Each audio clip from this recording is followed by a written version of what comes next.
저희들이 정말 예배할 때 위로부터 임하는 성령의 임재가 있게 해주시고 우리의 심령 가운데 위로하시며 힘을 주셔서 우리가 이 세상을 넉넉히 이길 수 있는 은혜를 허락하여 주시길 간절히 기도드립니다.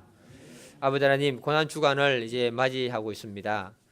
참 우리의 주 예수 그리스도의 고난을 생각하면서 또 우리에게 주어진 그 고난들을 넉넉히 이길 수 있도록 도와주시고 아버지 하나님께서 우리에게 허락하신 그 축복들이 삶 가운데 그대로 펼쳐지기를 간절히 기도드립니다. 이 예배 가운데 함께 해주시고 은혜를 허락하여 주시옵소서. 예수님의 이름으로 기도드립니다. 아멘.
오늘의 말씀입니다. 베드로전서 1장 1절에서 12절입니다. 다 함께 읽겠습니다. 예수 그리스도의 사도 베드로는 본도, 갈라디아, 갑바도기아, 아시아와 비두니아에 흩어진 나그네 곧 하나님 아버지의 미리 하심을 따라 성령이 거룩하게 하심으로 순종함과 예수 그리스도의 핏부림을 얻기 위하여 택하심을 받은 자들에게 편지하노니 은혜와 평강이 너희에게 더욱 많을지어다. 우리 주 예수 그리스도의 아버지 하나님을 찬송하리로다. 그의 많으신 긍휼대로 예수 그리스도를 죽은 자 가운데서 부활하게 하심으로 말미암아 우리를 거듭나게 하사 산 소망이 있게 하시며 썩지 않고 더럽지 않고 쇠하지 아니하는 유업을 있게 하시나니 곧 너희를 위하여 하늘에 간직하신 것이라. 너희는 말세에 나타내기로 예비하신 구원을 얻기 위하여 믿음으로 말미암아 하나님의 능력으로 보호하심을 받았느니라. 그러므로 너희가 이제 여러 가지 시험으로 말미암아 잠깐 근심하게 되지 않을 수 없으나 오히려 크게 기뻐하는도다.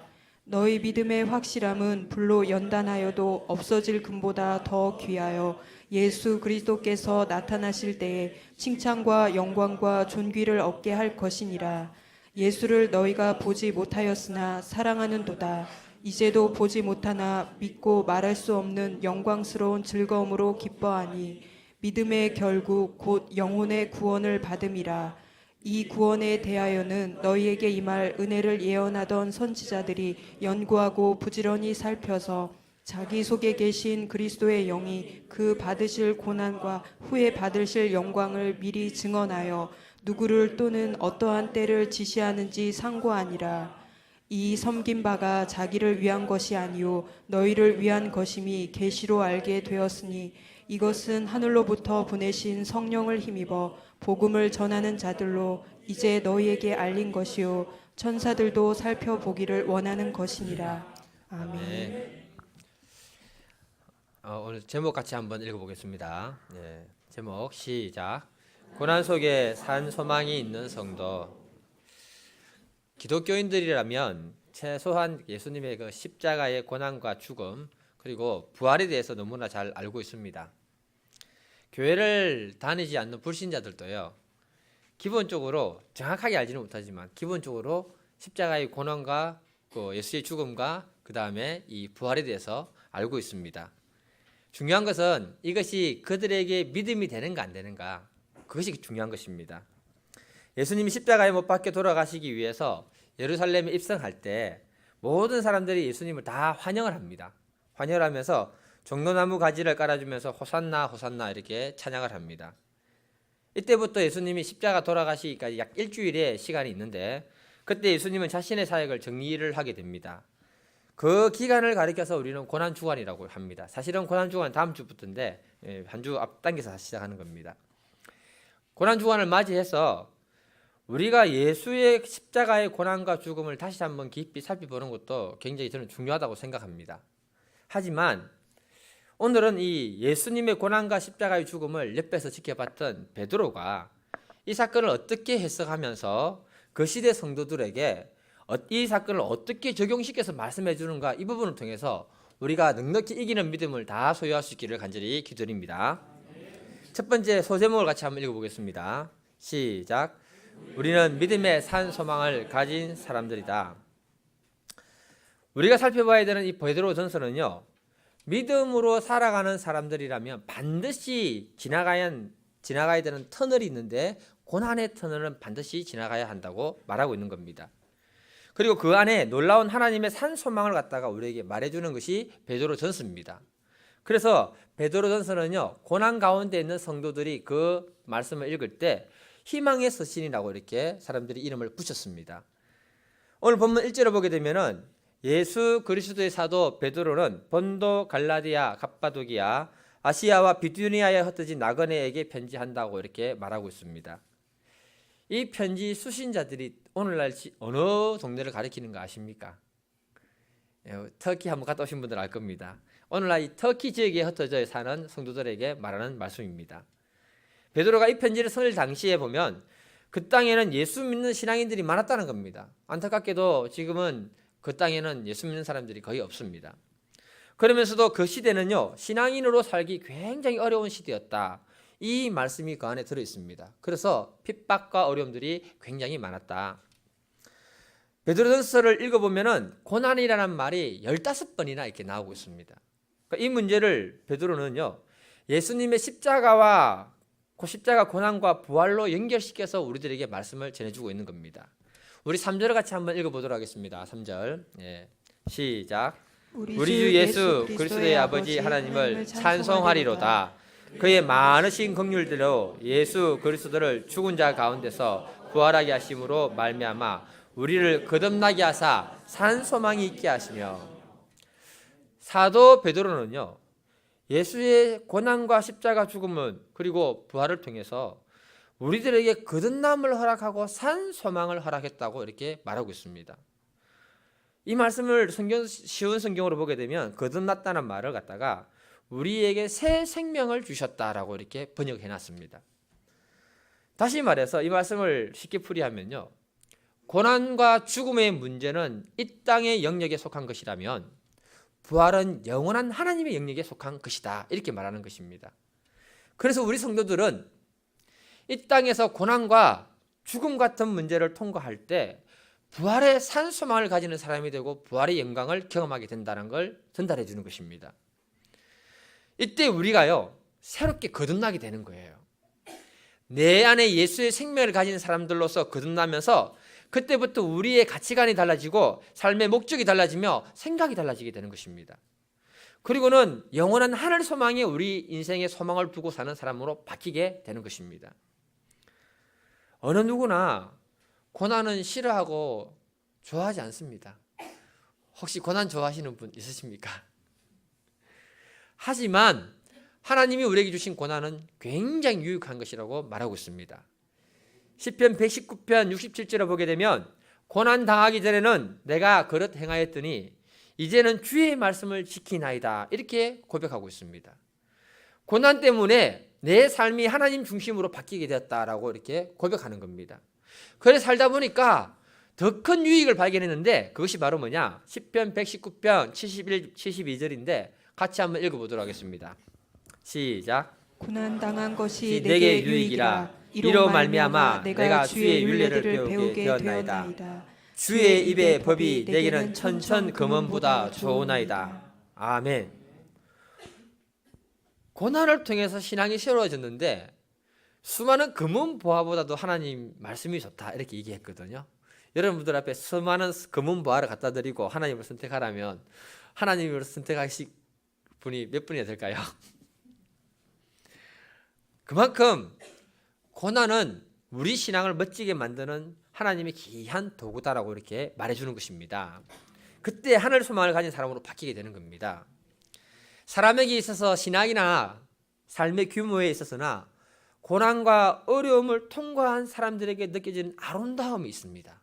그게 뭐냐면 성숙미와 보이지 않는 그 신앙의 깊은 연륜들이 이렇게 다 나타나는 겁니다.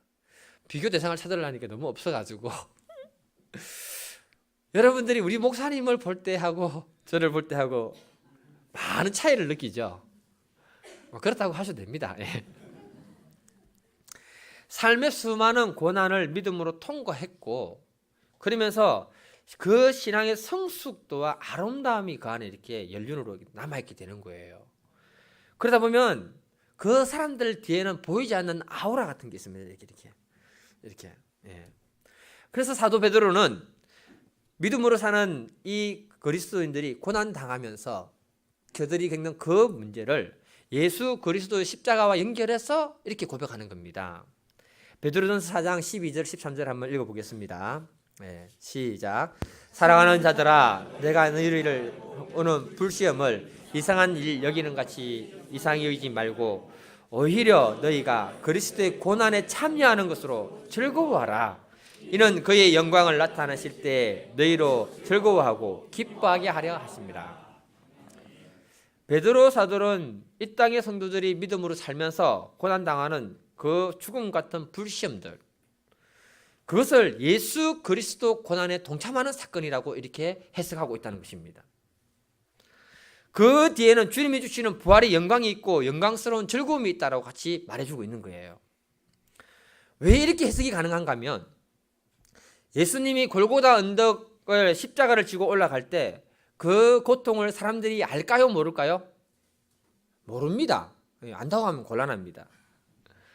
예수님이 그 십자가를 지고 올라갈 때 그냥 간 것이 아니고 인간들의 모든 죄를 짊어지고 가면서 가장 사랑하는 제자로부터 배신당하는 그 아픔을 가지고요. 또 인간의 육체를 입고 있었기 때문에 그 무지막지한 로마 군인들이 그 채찍으로 휘둘렀던 그 채찍을 맞으시고요. 그리고 십자가를 지고 올라갈 때 수많은 사람들이 조롱하는 그 조롱의 아픔을 당해야 했고요. 하나님과 영원히 단절되는 단절을 갖다가 그 순간 경험하게 되고요. 모든 사람들에게 소외당하는 그 고통을 경험했던 것이 바로 십자가 사건이라는 겁니다. 그 고통, 그 고난을 사람들은 알 수 없다는 것입니다. 그래서 예수님이 십자가 고난을 당할 때 얼마나 힘든 사건이었으면 성경은 이렇게 말하는 겁니다. 누가복음 22장 42절에서 44절을 보면 아버지 할 수만 있으면 이 잔을 내게서 옮겨 주시옵소서. 그러나 내 뜻대로 하지 마시고 아버지 뜻대로 되기를 원하나이다. 이런 기도를 밤새도록 했는데 옆에서 보니까 기도하는데 땀이 나더래요. 기도하는데 땀을 흘려보신 적이 있습니까? 그런데 옆에서 보니까 그 땀방울이 핏방울처럼 보일 만큼 간절한 기도를 밤새도록 했다라고 얘기하고 있습니다. 그만큼 예수님이 인성을 가지고 있기 때문에 십자가 지는 것이 쉬운 일은 아니었다. 그렇게 얘기하고 있는 겁니다. 이런 고통은 사람이 안다 모른다? 모른다. 이것처럼 우리가 이 땅을 살아가면서 당하는 개인의 고통들이 다 있습니다. 그 고통은 개인만이 아는 겁니다. 경제적으로 너무 큰 스트레스를 받고 있는 분들은요, 누군가 약간의 도움을 주기만 하면 살 것 같은데 아무도 도와주는 사람 없습니다. 그 힘든 경제적인 십자가를 그 사람이 짊어져야 한다는 거예요. 그래서 그 십자가를 짊어진 사람만이 경험하는 그 고통은 그 사람만 알게 되는 겁니다. 점점 사업하기 힘든 그런 시대에 살아가고 있습니다. 그런데 사업하시는 분들을 보면요, 그 어깨에 가정이 달려 있고요, 그 직장에 직원들이 달려 있습니다. 그 무거운 십자가의 짐을 오직 그 사람이 짊어져야 된다는 거예요. 다른 사람이 짊어질 수 없다는 겁니다. 그래서 그 고통을 이해해 줄 수 있는 사람은 아무도 없다.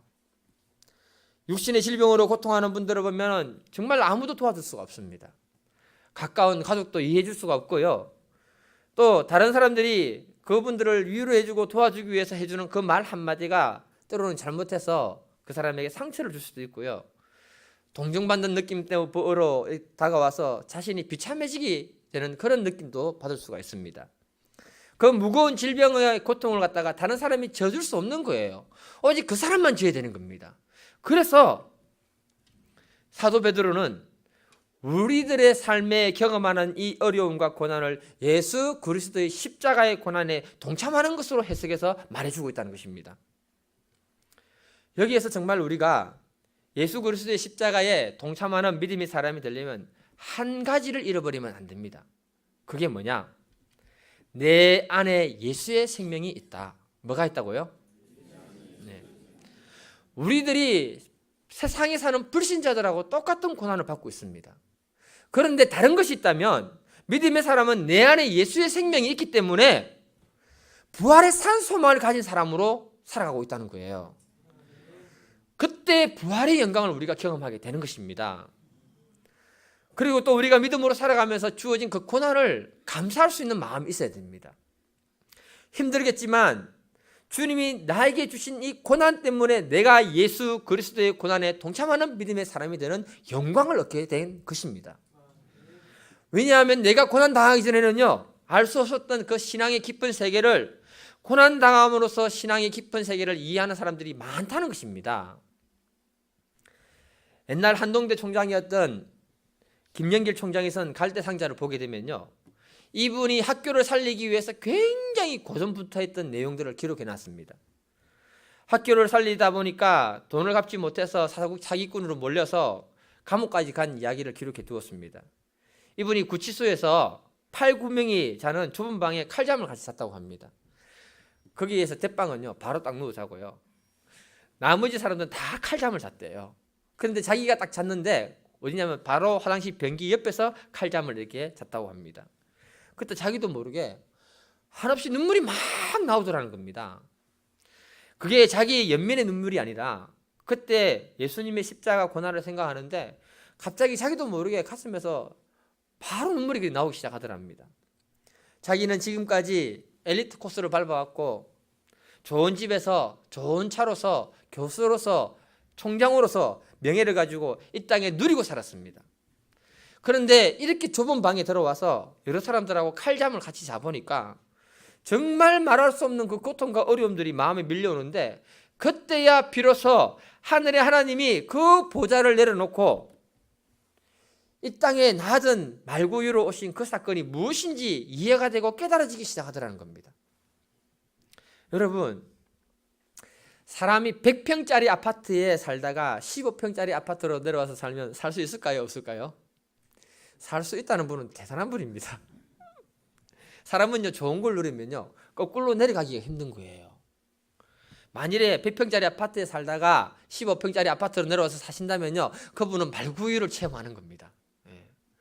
만일에 내가 사업을 망해서 그렇게 살아야 한다면요, 그 사람은 살 수 있을까요? 아마 자살할 겁니다. 그런데 예수님은 하늘 보좌를 버리고 인간이 되었고 말구유로 오실 뿐만 아니라 우리의 죄를 담당하기 위해서 십자가 고난을 몸으로 처절하게 감당했다는 그 사건을 감옥에서 이분이 깨닫고 느끼면서 자기도 모르게 그렇게 눈물이 나오더라는 것입니다. 내가 고난 당하기 전에는 몰랐는데 그 작은 고난을 통해서 오히려 그 신앙의 비밀을 깨닫고 주님이 주신 고난과 자신의 고난을 비교해 볼 때 자기 고난은 아무것도 아니라는 거예요. 그것을 깨닫게 된 겁니다. 그래서 우리가 믿음의 눈을 가지고요, 현재 내 삶에 주어져 있는 고난과 고통을 예수님의 십자가와 비교한다면 넉넉히 이길 수 있는 믿음이 다 주어지는 줄 믿습니다. 이것이 바로 우리가 예수 그리스도의 십자가 고난에 믿음으로 동참하는 사건이 된다는 것입니다. 믿음으로 십자가 고난을 동참할 때요, 우리들에게 주어지는 축복이 뭐냐? 오늘 3절 말씀 보면요, 거듭나게 하시고 산 소망이 있는 믿음의 사람으로 바뀌게 된다, 이렇게 말하는 겁니다. 여기서 거듭남을요, 이렇게 표현할 수도 있습니다. 로마서 8장 2절에 보게 되면 이는 그리스도 예수 안에 있는 생명의 성령의 법이 죄와 사망의 법에서 너를 해방하였다. 우리가 이 땅에서 고난을 당하는 사람이지만 내 안에 예수의 생명이 있음으로 해서 생명의 성령의 법이 나를 지배함으로 내 안에는 더 이상 죄와 사망의 법이 사라지고 자유한 존재로 살게 된다, 이렇게 말하는 겁니다. 예수가 십자가의 고난을 참으시고 그 십자가를 짊어지신 이유는 전부 우리 때문입니다. 갈라디아서 3장 13절에서 14절을 보게 되면요, 예수님이 우리 대신에 저주를 받아주고 아브라함이 허락했던 그 축복을 허락하기 위해서 내가 십자가를 졌다, 이렇게 말합니다. 그래서 우리는요, 이미 죄의 저주로부터 벗어난 존재들이고 내 안에는 아브라함을 통해 허락한 그 축복이 삶 가운데 흘러오고 있다는 사실을 믿으시고 받아들이기를 바랍니다. 고린도후서 8장 9절에 보면요, 예수가 고난받은 것은 그 사건은 우리를 부유하게 하기 위해서 자기가 가난하게 되며 그 십자가를 졌다라고 말하고 있습니다. 베드로전서 2장 24절을 한번 읽어보겠습니다. 시작. 신이 나무에 달려 그 몸으로 우리 죄를 담당하셨으니 이는 우리로 죄에 대하여 죽고 의에 대하여 살게 하려 하십니다. 그가 채찍에 맞음으로 너희는 나음을 얻나니. 예수가 십자가에 매달리고 채찍에 맞은 이유는 우리의 질병으로부터 치료를 허락하기 위해서 그래 했다고 선포하고 있습니다. 우리들이 현재 확신해야 되는 것은요, 현재 내가 믿음으로 주님의 십자가의 고난에 동참만 하고 있다면 이미 죄와 저주로부터 벗어난 존재고 예수 그리스도의 부활의 영광에 동참하는 사람이 되는 줄 다 믿습니다. 우리가 이 사실을 믿음으로 확신하고 있을 때 산소망을 가진 사람이 되는 것이고 그 속에서 생명의 역사, 부활의 역사를 갖다가 경험하게 되고 누리게 되는 것입니다. 그래서 고난은 위장된 축복이라고 얘기하는 거예요. 뭐라고요? 고난은 위장된 축복입니다. 본문 사절을 한번 읽어보겠습니다. 본문 사절 시작. 썩지 않고 더럽지 않고 쇠하지 않는 유업을 있게 하시나니 곧 너희를 위하여 하늘에 간직하신 것이라. 우리들에게 믿음의 고난이 있기 때문에 썩어지지 아니하고 영원한 산소망을 소유하는 믿음의 사람으로 거듭나고 변화된다, 이렇게 얘기하는 거예요. 로마에서 외곽으로 빠지면 카타콤이 나옵니다. 제가 처음 은혜 사모하고 로마 여행 갔을 때 대중버스를 타고 제가 가이드하면서 찾아갔거든요. 아쉬운 것은 뭐냐, 가이드가 없어가지고, 한국 가이드가 없으니까 더 깊이 구경하고 설명을 드려야 되는데 그걸 듣지 못하고 나왔어요. 두 번째 갈 때는 가이드를 통해서 설명을 들었거든요. 그때 깨달은 건 뭐냐, 역시 가이드가 꼭 필요하구나. 그곳에 가게 되면 기억이 나시는가 모르겠습니다. 하얀 대리석으로 만들어져 있는 한 여인의 석상이 옆으로 이렇게 누워져 있거든요. 그 여인의 이름이 세실리아라는 여자입니다. 당대 최고의 오페라 가수였다고 합니다. 로마 황제가 가장 사랑하는 가수였다고 합니다. 이 여인은요, 예수 만나기 전에 굉장한 화려한 삶을 살고요, 웃음과 노래와 춤과 인생의 최고의 명예를 누렸던 여자가 이 여자라고 합니다. 그런데 예수를 만나고 나서 믿고 난 다음에 그 삶이 보잘것없고 부질없는 삶이라는 사실을 알고 버리고 예수를 따라가기 시작한 겁니다. 그때부터 따라온 게 뭐냐? 그녀의 삶에 고난이 따라온 거예요. 쉽게 말해서 고난을 통해서 예수 그리스도의 십자가 고난에 동참하는 믿음의 사람이 된 겁니다. 결국에는 로마 군병에게 잡히게 됩니다. 그때 황제는요, 그녀의 입술에서 예수를 모른다는 한마디 말만 하면 내가 살려주겠다고 했는데, 그녀는 뭐라 했느냐? 예수 없는 화려한 삶보다 예수 있는 고난을 선택하고 예수를 선택합니다. 그래서 목이 잘려서 순교당해서 그곳에 이 동상을 갖다 기념으로 만들어 놓은 거예요. 그녀가 예수를 부인하지 않고요, 순교할 수 있었던 것은 예수 그리스도의 고난에 동참함으로 예수 그리스도의 부활에 대한 산소망을 그분이 가졌기 때문에, 그 여자가 아니고 가졌기 때문에 그런 선택을 저는 할 수 있었다고 생각합니다. 우리에게 고난은 모두 다 힘든 것입니다. 하지만 그 고난을 믿음으로 통과할 때요, 정금 같은 믿음으로 사람으로 바뀌게 되고 세상 소망이 아니라 영원한 산 소망을 가진 믿음의 사람으로 변화되는 줄 믿습니다. 고난 중간에 우리의 심령에 이런 믿음의 확신이 더해지는 시간이 될 수 있기를 축복드립니다. 두 번째 소제목 같이 한번 읽어보겠습니다. 시작. 제가 앞에서 고난은 위장된 축복이라고 말씀을 드렸습니다. 고난을 통해서만이 내가 하나님을 새롭게 배울 수 있게 되고요, 그 고난 속에서 우리를 돌보시는 하나님을 경험하게 됩니다.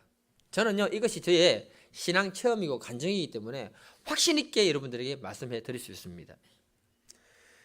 제가 태어나서 공부를 가장 열심히 했을 때가 언제였을 것 같습니까?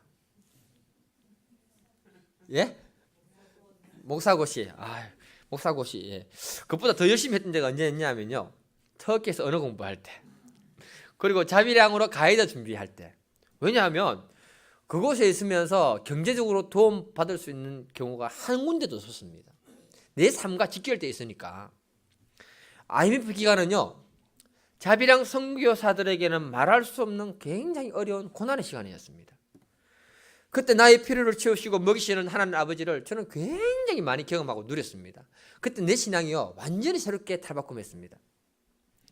제가 무슨 침수를 잘 넣는 실력이 뛰어난 사람이겠습니까?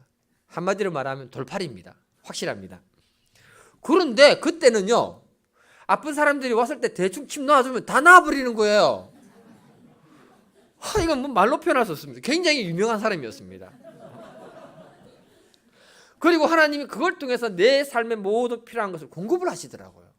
경제적으로 도움받을 때가 아무것도 없었는데 저한테 용돈으로 쓰라고 몇백 불씩 주시고 맛있는 거 사주시고, 그리고요, 하나님은요, 또 돌머리에 새길 때까지 공부하라고 그렇게 요구하시는 거예요. 그 결과 고난 뒤에 축복이 있다고 다른 사람들보다 빨리 언어가 시작이 됐고요, 자비랑 선교를 빨리 할 수 있었던 겁니다.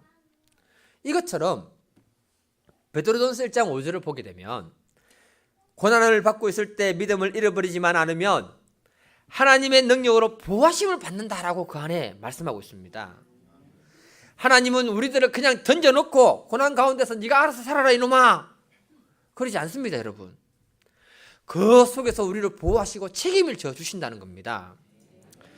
그러면서도 더 강한 믿음의 사람으로 바꾸시는 거예요. 그래서 고난은 위장된 축복이라고 제가 말씀드리는 겁니다. 6절을 보면요, 너희가 이제 여러 가지 시험을 받아 잠깐 근심하게 되지 않을 수 없으나 오히려 크게 기뻐하는도다. 우리의 삶에 고난이 있고 염려가 있고 어려움이 있기 때문에 잠시 근심하지 않을 수 없으나 그것이 근심으로 끝나는 것이 아니고 우리의 고난 속에서 그 문제가 기도의 사람으로 우리를 바꿔버린다는 것입니다. 고난 속에서 능력의 사람으로 바꿔버린다는 것입니다. 그래서 이런 고난이 오히려 우리를 크게 기뻐할 만한 하나님의 상급으로 우리를 변화시키는 것입니다. 저는 이 말씀에 무조건 동의합니다. 신앙생활을 하면서요, 목사가 아무리 기도가 중요하다고 강조해도요, 선배가 아무리 기도가 중요하다고 강조해도요, 실제 내 삶 가운데 고난을 만나면서 근심하고 걱정하다가 그때부터 기도를 하면서 하나님으로부터 직접 기도를 배운 사람은요, 강조하지 않아도 이 기도가 얼마나 중요한가를 뼛속에 새기게 되는 것입니다. 그때 기도를 하면서 하나님으로부터 기도를 배우게 되고요, 그때 기도의 사람으로 점점 변화되면서 기도 응답의 축복을 누리게 되고요, 그러면서 기도의 종으로 변화되는 겁니다.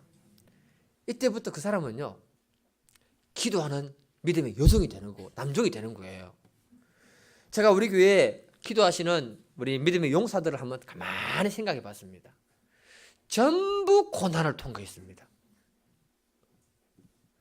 일부 예배 때는 얘기 안 했는데요, 사람이 있어서 2부 예배 때라서 하겠습니다. 차영 집사님 있잖아요, 기도의 사람인데요, 엄청난 고난을 통과해서 그렇게 된 거 아시죠? 모르시는 분은 물어보시면 됩니다. 그런 거예요. 그래서 6절에 보면 우리의 삶에 시험과 고난으로 말미암아 잠시 근심하게 되고 고민하지만 이때 기도의 사람, 능력의 사람으로 변화되기 때문에 오히려 크게 기뻐한다, 이렇게 말씀하는 겁니다. 7절을 한번 읽어보겠습니다. 7절, 네. 시작. 너희 믿음의 확실함은 불로 연단하여도 없어질 금보다 더 귀하여 예수 그리스도께서 나타나실 때 칭찬과 영광과 존귀를 얻게 할 것이니라. 이 말씀을 좀 쉬운 공동번역으로 보면 이렇게 얘기합니다. 고난은 여러분들의 믿음을 순수하게 만들기 위함입니다. 결국 없어지고 말 황금도 불로 단련을 받습니다. 그러므로 황금보다 귀한 여러분들의 믿음은 많은 단련을 받아 순수한 것이 되어 예수 그리스도께서 나타나시는 날에 칭찬과 영광과 영예를 차지하게 될 것입니다. 이렇게 번역했습니다. 이 말씀대로라고 하면요, 하나님이 우리들에게 고난을 허락하시는 것은요, 순수한 믿음, 정금 같은 믿음을 위해서 허락하셨다. 그리고 주님을 다시 만날 때 그 믿음 때문에 축복을 받는데 칭찬과 영광과 면류관이 우리가 있는 존재로 바뀌게 된다, 이렇게 얘기하는 것입니다. 그래서 저는요, 고난은 축복의 또 다른 얼굴이라고 말씀해 드리는 겁니다. 창세기를 보면 요셉이 등장합니다. 요셉은 아버지의 사랑을 굉장히 많이 받았거든요. 그래서 형제들에게 시기를 굉장히 많이 당했습니다. 만일에 그 형들의 손에 팔려서 애굽의 노예로 팔려가지 않았다면 그의 미래는 어떻게 됐을까요? 삶은? 아마도 제가 볼 때는요, 빠빠보이로 자라지 않았을까 생각합니다. 빠빠보이. 예. 잘해봐야 이 친구는요, 형들의 허물과 약점을 맨날 아버지 고자질하는 수준으로 살았을 것 같습니다. 조금만 어려우면요, 아빠 하면요, 아빠가 슬프면 날라와가지고 그 문제를 다 해결해 주는 거예요. 그가 그 아버지의 손에 자라게 되면 그 아버지 수준을 넘어갈 수가 없는 겁니다. 그러면 세계적인 인물이 될 수 없는 거예요. 그래서 하나님은요, 요셉을 아버지 손에 미치지 못하는 이집트로 던져버린 거예요. 그리고 요셉을 하나님이 직접 키우기 시작하는 겁니다. 그 방법이 뭐냐? 고난을 통해서 키운 겁니다. 노예로 팔려가서 엄청난 고난을 받습니다. 고난 받을 때 그가 나중에 좀 살만하게 됩니다. 그때 등장하는 여인이 누굽니까? 그 집 여인이 요셉 이렇게 부르다가 감옥에 가는 사건이 생긴 겁니다. 그런 고난을 통해서 그는 더 강한 믿음의 사람으로 이렇게 변화되고요, 하나님이 그를 순수한 믿음의 사람으로 키워주신 거예요. 그때 이 요셉을 통해 가지고 그 당시 최고 강대국인 애굽에서 2인자가 되어서 수많은 사람들을 살리고 먹이는 사람으로 쓰임받는 위대한 세계적인 사람으로 변화되어 버린 것입니다. 왜냐하면 그가 아버지의 손에 자르지 않고 누구의 손에 자랐다? 하나님 손에. 중요한 겁니다. 그래서 결국은요, 그의 인생을 되돌아보면 고난은 하나님의 섭리였고 그 고난이 그 사람의 인생을 축복하는 도구로 쓰임받았다는 것입니다. 그래서 고난은 위장된 축복이라고 여러분들에게 말씀드리는 거예요. 여러분, 호랑이 새끼는 누가 키워야 됩니까? 누가 키워야 됩니까? 호랑이가 키워야죠. 독수리 새끼는요? 독수리가 키워야 됩니다. 근데 만일 호랑이 새끼를 사람이 키우면요? 어떻게 될까요? 자연에서는 스스로 살 수 없는 존재가 될 겁니다. 독수리 새끼도 마찬가지입니다. 다시 말해서 짐승도 누가 키우냐에 따라서 달라지는 거예요. 이처럼 우리가 믿음의 사람이고 하나님의 자녀가 됐잖아요. 우리를 누가 키우냐에 따라서 우리는 달라지는 겁니다. 부모가 키우면 그 부모 수준을 넘어가지 못하는 것이고, 반면에 하나님이 우리를 키우면 하나님의 수준에 적합한 사람으로 하나님 우리를 키워주시는 줄 믿습니다. 우리가 우리 자녀들을 키울 때요, 우리가 키우면 안 됩니다. 우리 수준을 넘어가지 못합니다. 억울합니다. 그러면 그 부모가 그 자녀의 인생을 끝까지 책임져야 되는 거예요. 그러나 하나님이 우리를 키우게 되면요, 하나님 원하시는 수준만큼 훈련시켜서 키우고요, 하나님이 우리를 돌보시게 되는 겁니다. 그래서 하나님은 그 자녀들을 야생에서 자라는 야생화나 야생동물처럼 강하게 키우는 거예요. 온갖 비바람과 시련을 맞춰가면서 키웁니다. 만일에 고난을 피해서 온실 속에 자라는 화초가 되면요, 그 화초는 사람의 손길을 늘 기다려야 되고요, 사람이 돌봐주지 않으면 그 화초는 죽게 되는 겁니다. 하지만 하나님이 들에서 키우는 화초는요, 사람이 돌봐주지 않아도 하나님이 키우니까 그 화초가 가장 향기가 진하고 약초로 쓰임받게 되는 겁니다. 이것처럼 우리 안에 고난을 근심할 수는 있으나 오히려 크게 기뻐할 수 있는 것은 우리 안에 부활의 영광으로 새롭게 거듭나게 하시는 하나님이 있기 때문에, 산 소망이 있기 때문에 그런 줄 믿습니다. 그래서 우리는 고난을 감사할 수 있기를 간절히 기도드립니다. 우리가 고난을 보는 시각이요, 불신자와는 달라야 됩니다. 산 소망을 가지고 바라볼 때 그 안에 아름다운 믿음의 역사가 우리를 통해서 나타나게 되는 거예요. 여러분들이 다 알고 계시는 진주라는 거 있죠. 진주. 그 조개에서 나오는 진주 있잖아요. 서구 사회에서는 이렇게 부른다고 합니다. 얼어붙은 눈물이다. 얼어붙은 눈물. 왜냐하면 진주 조개에 모래가 들어가면은 굉장히 고통스럽다고 합니다. 그때 이 조개는요, 둘 중 하나를 선택해야 됩니다. 낙하라는 어떤 특수한 물질을 품어내 가지고요, 자기 속에 들어온 그 이물질 모래 있잖아요, 그 모래를 감싸 안아 가지고 그 모래를 갖다가 이렇게 감싸 안든지 아니면 아예 무시하든지 둘 중 하나를 선택해야 한답니다. 그런데 그 낙하라는 물질을 품어내 가지고 감싸 안고 하다 보면 고통은 뒤따르는데, 시간이 지나면 그 속에 진주가 만들어지는 놀라운 믿음의 결과가 나타난다고 말하는 거예요. 그런데 그것을 무시해버리면 점점 살이 굼고 썩어서 죽어버리는 게 그 진주 조개라고 합니다. 진주 조개는 죽기 싫어서 그 고통을 이겨내려고 애쓰다 보니 진주라는 보석을 만들어 가지고 아름답게 쓰임 받는다는 것입니다. 이처럼 우리가 믿음으로 살아가면서 이 시대에 내가 고군분투하고 있는 그 문제가 그냥 그 문제로 끝나는 것이 아니라, 주님이 주신 산 소망을 가지고 그 문제를 안고 기도하고 믿음으로 나아갈 때 하나님이 우리에게 허락한 그 부활의 영광을 경험하는 사람들로 다 변화시켜 주시고 그 축복을 우리의 삶 가운데 허락해 주시는 줄 믿습니다. 그래서 오늘 보면 7절을 보면 불로 연단하여도 없어지지 아니하는 믿음, 금보다 더 귀한 믿음을 얻게 된다라고 말하는 거예요. 이 표현을 다르게 표현하면 9절에 보게 되면 우리의 영혼이 구원을 받는다라고 이렇게 말하고 있습니다. 때론 우리가 믿음으로 살면서 오해하는 것이 뭐냐면요, 나를 통해서 어떤 신비한 능력이 나타나고 어떤 은사가 나타날 때 진짜 믿음의 사람으로 생각하기 쉽습니다. 하지만요, 진짜 믿음의 사람은 고난의 때에 그 고난을 넉넉히 묵묵히 이기는 사람이 진짜 믿음의 사람이 되는 거예요.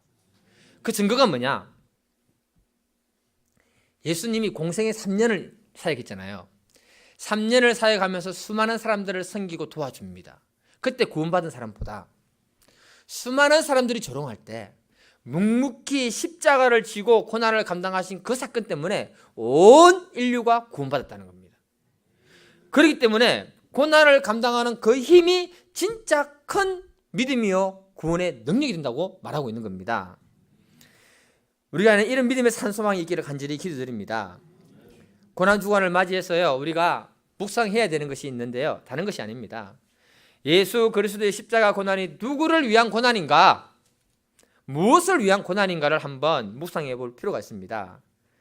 우리가 주님의 고난을 묵상하다 보면 나의 삶에 주어진 어려움과 문제들도 넉넉히 이기는 믿음을 다 소유하게 될 줄 믿습니다. 그때 부활의 영광, 영원한 산소망을 가진 믿음의 사람들로 거듭나게 되시는 줄 믿습니다. 우리 이 시간에 같이 기도할 때요, 하나님 나에게 주신 그 고난을 감사하는 믿음을 주시도록 기도하시고요, 또 넉넉히 이기는 믿음을 달라고 기도하는 시간 되기를 기도드립니다. 다 같이 기도 한번 하겠습니다. 주여, 아버지 하나님, 참 고난은 쉬운 것은 아니지만 아버지 하나님께서 우리에게 이 고난을 주심으로 우리가 믿음의 산소망을 가진 자들이 되고 거듭나는 믿음의 사람이 되는 줄 믿사옵니다. 아버지 하나님, 이것을 주신 것에 대해서 감사하고 넉넉히 이기는 믿음을 주셔서 부활의 영광을 보게 하시고 하나님의 영광을 드러내는 사람들이 되게 도와주옵소서. 세상 사는 것이 쉽지 않습니다. 그러나 아버지 하나님, 주의 영광이 우리와 함께 하시면 넉넉히 이기게 되는 줄 믿사오니 이런 은혜가 고난 주간 가운데 능력으로 나타나게 도와주옵소서. 주님께서 함께하여 주실 줄 믿고 감사드리며 예수님의 이름으로 기도드립니다.